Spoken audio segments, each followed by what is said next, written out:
आज हम बात करेंगे ओडीसी के बारे में।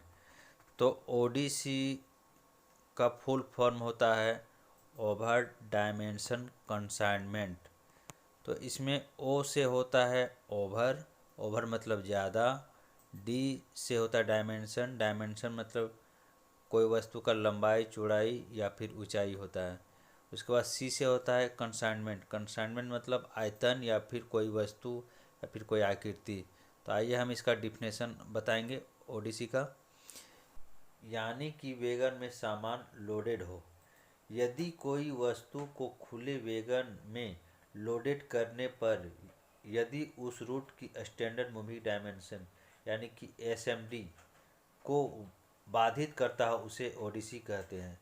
यानी कि रेलवे में बहुत सारा ऐसा स्ट्रक्चर है जो स्टैंडर्ड बनाया गया है, जैसे ओसी के लिए या फिर कोई ब्रिज या फिर कोई खंभा वैसा है जो एक रेलवे ने एक स्टैंडर्ड मेजरिंग रखा है।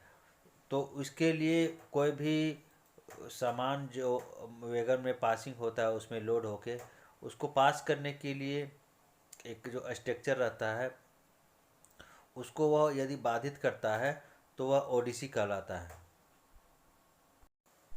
ये जनरली खुले वैगन के लिए होता है। इसका आकृति तय किया जाता है कि यदि चलने के दौरान यदि वह वस्तु बाएं या फिर दाएं या फिर ऊपर शिफ्ट होता है, यानी कि उसमें यदि झटका मारता है तो वह थोड़ा सा आगे पीछे उसका मटेरियल होता है तो वह कितना शिफ्ट होता है, ताकि चलने के दौरान यदि खंभा या फिर टर्नल या कोई ब्रिज मिले तो वह टकरा ना जाए। इसलिए उसको जो है एक फिक्स स्टेक उसका नाप लिया जाता है और उसको उसी अनुसार से उसको ओडीसी का नाम दिया जाता है।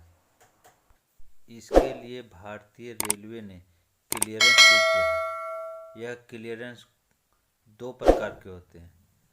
तो इसमें से पहला जो होता है वह होता है नेट क्लियरेंस और दूसरा जो होता है वह होता है आपको ग्रॉस क्लियरेंस।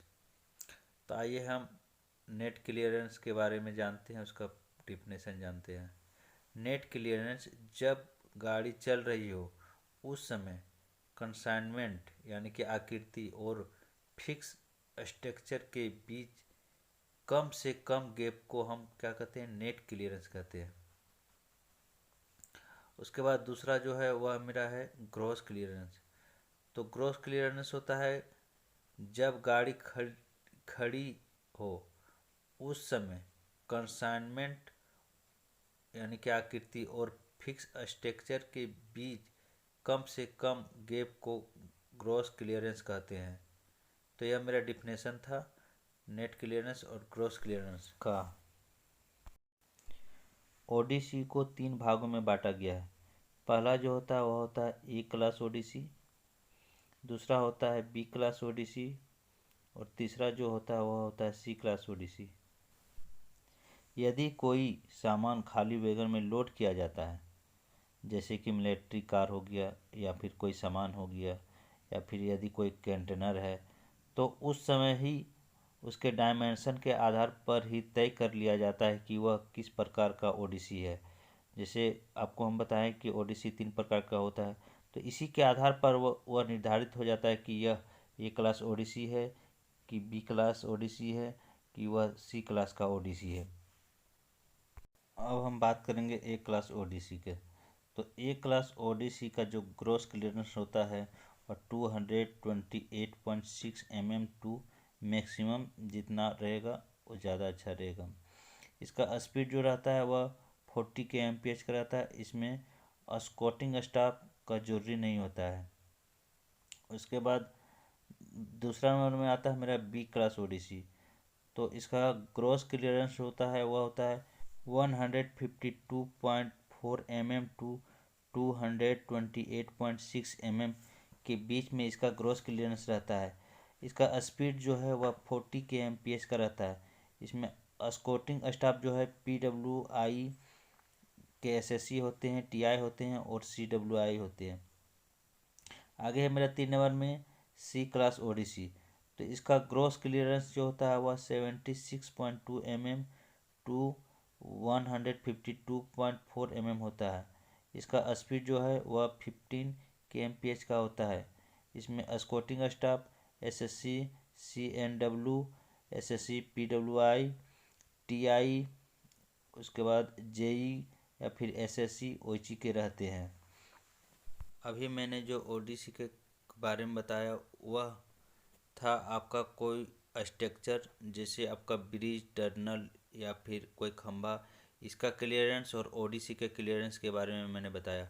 अब मैं जो बताऊंगा वह मैं बताऊंगा कि OC के कॉन्टैक्ट वायर और ODC के क्लियरेंस में कितना गैपिंग होना चाहिए, जिससे मेरा OC कितना स्पीड रिस्ट्रिक्शन करेगा, या फिर उसका पावर ब्लॉक लगेगा या नहीं लगेगा, या फिर ODC मेरा मूवमेंट करेगा या नहीं करेगा। तो आइए हम देखते हैं OC का क्लियरेंस और ODC का क्लियरेंस के बारे में। Clearance of contact wire more than 390 mm यदि रहेगा तो हम उसमें क्या होगा, नो स्पीड रिस्ट्रिक्शन होगा। मतलब यदि 390 mm से ज़्यादा मेरा क्लियरेंस रहेगा तो स्पीड उसमें कोई अवरोध नहीं होगा, वह जितना स्पीड से आएगा जा सकता है, कोई दिक्कत नहीं है। आगे है मेरा 390 mm से 340 mm का क्लियरेंस रहेगा तो उसमें स्पीड 15 kmph का रहेगा विदाउट पावर ब्लॉक का।